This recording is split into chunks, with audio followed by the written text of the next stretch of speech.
ఏడాదికోసారి తమ్ముడా గా అన్న ఎల్లలకు అక్క తమ్ముళ్లకు ప్రేమ గల్ల పిత్తి గల్ల పండుగరా గా ఏడాదికోసారి రాకిట్ల పండుగ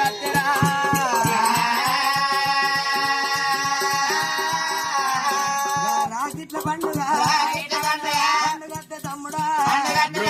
పండుగ నాడు ఆ పండుగ నాడు తమ్ముడా నాకొక తమ్ముడున్నాడని నేను రాకీడు పట్టుకొని నీ ఇంటికి వచ్చి తమ్ముడు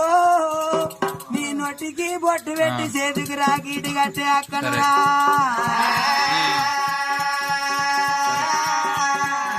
ఓరి తమ్ముడు తమ్ముడా